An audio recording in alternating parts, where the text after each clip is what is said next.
Organic foods. Is it a hoax? Is it legit? Is it worth the price? I think it's very important to talk about this because there is a lot of discussion out there about whether organic foods are really worth it. So the first thing, let's just start with the good news.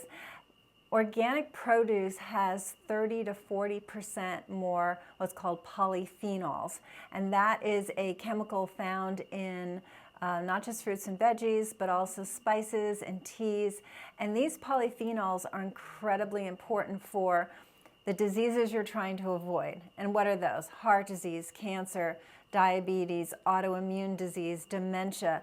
These major diseases that are killing us as Americans have a very common thread, which is inflammation.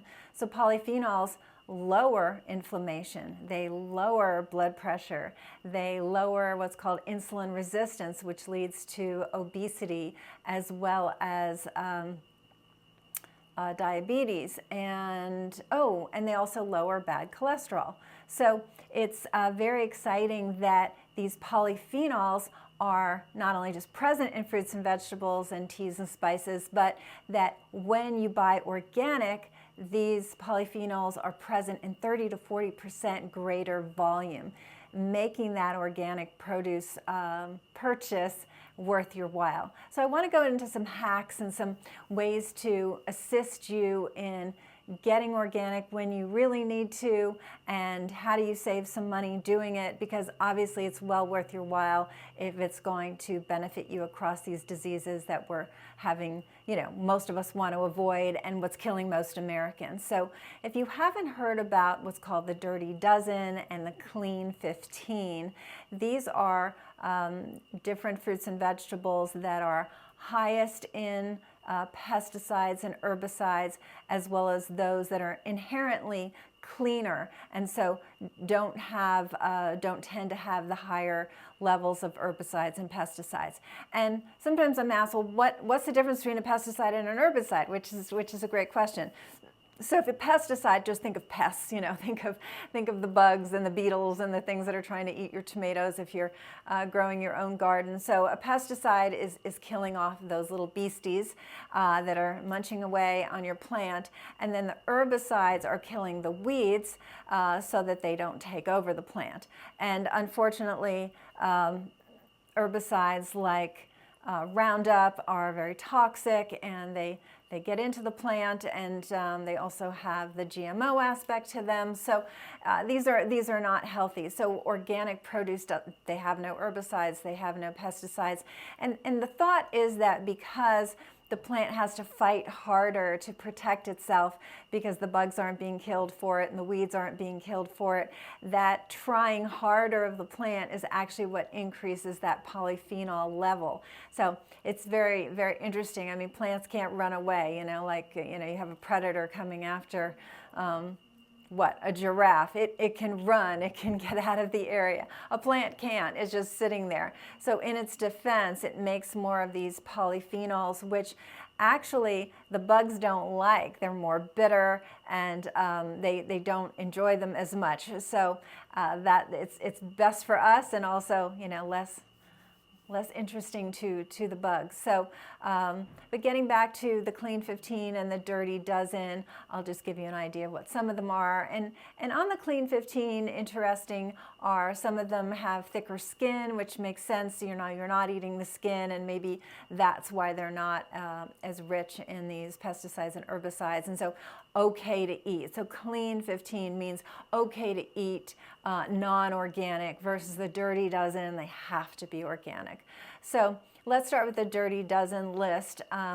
If you love strawberries or spinach, and kale was a new one the last several years. So kale, collard greens, mustard greens, but kale especially. You think of green smoothies with strawberries and spinach and kale, and if those are not organic, you're really toxifying your system, and of course not getting as many of these polyphenols.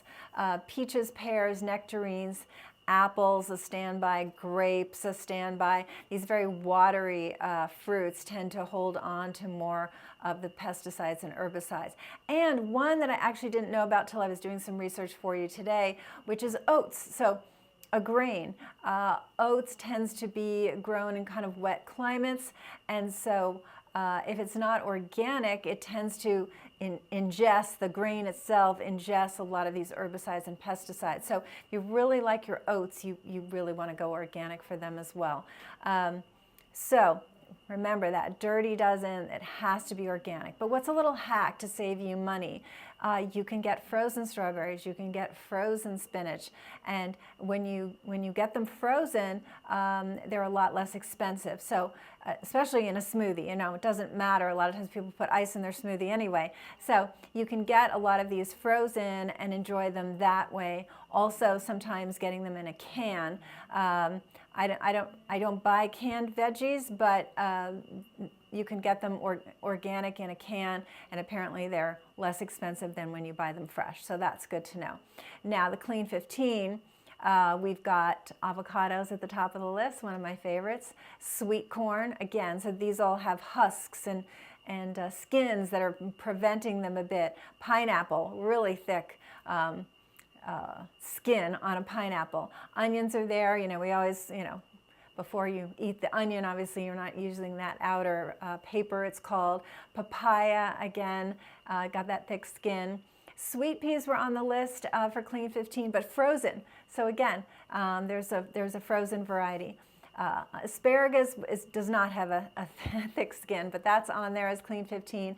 Honeydew, kiwi, cabbage, mushrooms, sweet potatoes, watermelon, again, thick skin, and carrots. So these are the ones that don't absolutely have to be organic.